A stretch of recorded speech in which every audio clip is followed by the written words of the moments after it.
Welcome to solverfy.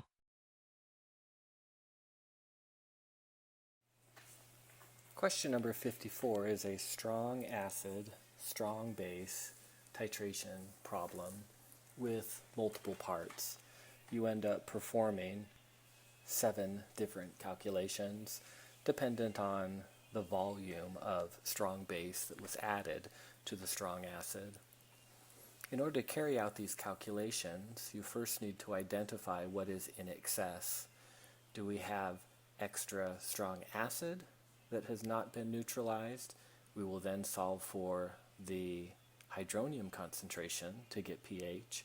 Or do we have excess strong base, which in this case would be post-equivalence? We would then solve for the hydroxide concentration to get pH. For the first one, we have not added any strong base. If we have not added any strong base, then all we have is a strong acid in solution at 0.1 molar concentration. Because it is a strong acid, it completely dissociates, and the hydronium concentration is also equal to 0.1 molar. To get pH, we simply take the negative log of the hydronium concentration, and we get a pH of 1. The next few calculations, we need to first identify the equivalence point so that we know whether or not we are pre-equivalence and have an excess amount of hydronium or post-equivalence and have an excess amount of hydroxide. If we have 40 milliliters of 0.1 molar HCl, because the reaction is 1:1, then we require 40 milliliters of 0.1 molar NaOH to reach the equivalence point.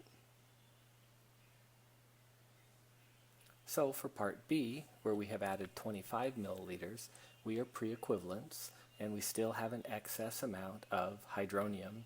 So to solve for the pH, I need to take the negative log of the hydronium concentration. Well, what will be the hydronium concentration? It will be the moles of strong acid I start with, which can be calculated by taking the volume, 40 milliliters or 0.04 liters, multiplied by its concentration. This is the moles of HCl I start with before adding the base. When I add the strong base, every mole of strong base added will consume a mole of weak or strong acid, and the moles of strong base I add are 25 milliliters or 0.025 liters at 0.1 molar. This now gives me the moles of unreacted strong acid.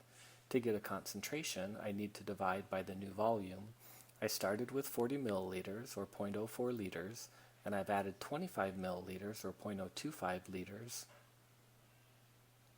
This ratio gives me the hydronium concentration. I take the negative log to get a pH of 1.64. The next couple calculations will be exactly the same. We will be pre-equivalence. We will have an excess amount of hydronium, and we simply solve for the excess amount of hydronium by again taking the moles of hydronium we're starting with, subtract off the moles of hydronium that reacted, which will be equal to the moles of strong base added. In this case, we've added 39 milliliters or 0.039 liters at 0.1 molar. We then divide by the new volume. We had 40 milliliters. We've added another 39. This gives us our hydronium concentration. We take the negative log of that and we get our pH of 2.40 or 2.90. Then for the next one, very similar to the last two that we have done, but this time we have added 39.9 milliliters. So we have our 40 milliliters at 0.1 molar. We'll subtract off the 39.9 milliliters of strong base added at 0.1 molar. And then divide by the new volume, 40 milliliters plus the 39.9 or 0.0399 liters. That'll give us our hydronium concentration. We take the negative log of that and we get our pH of 3.90. Now when we are at 40 milliliters, we are right at the equivalence point. Right at the equivalence point, all of the strong acid has been neutralized. There is no excess strong acid, nor is there any excess strong base. what we have is the sodium hydroxide has completely reacted with the HCl, producing a solution that just has a salt and water. Therefore, the solution is neutral, and at 40 milliliters, our pH is simply equal to the pH of a neutral solution, which is 7. Now for part F, we are post-equivalents. Because we are post-equivalents, we have an excess amount of hydroxide. To solve for the pH, we still need to take the negative log of the hydronium concentration, but we will be solving for the hydroxide concentration. So pH will be equal to the negative log of the hydronium concentration, which is the hydroxide concentration. We will solve down here in the denominator, divided into Kw. So this is the hydroxide concentration, divided into Kw. That gives us our pH when we take the negative log. So what is the hydroxide concentration? Well, as I mentioned, it is in excess. So we are now flipping what we had up here. Instead of starting with the volume and molarity of the acid, we're now going to start with the volume and molarity of the base, because that's what's in excess. We have 40.1 milliliters, or 0.0401 liters at 0.1 molar. That then consumed all of our strong acid at 40 milliliters at 0.1 molar. We divide that by the new volume, the 40 milliliters of acid we started with, plus the 40.0 or the 40.1 milliliters of strong base we added.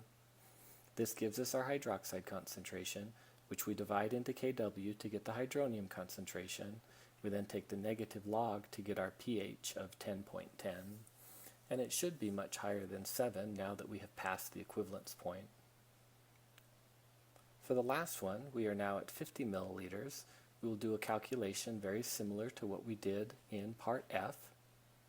But now we have 50 milliliters of sodium hydroxide that we have added at 0.1 molar. It will consume the 40 milliliters of 0.1 molar HCl. This will give us the moles of hydroxide that is left over. We divide by the new volume to get the molarity of the hydroxide that's left over. 50 milliliters added to 40 milliliters is 90 milliliters, or 0.09 down here in the denominator. This is our hydroxide concentration divided into Kw to get our hydronium concentration. Take the negative log of that in order to get our pH of 12.5.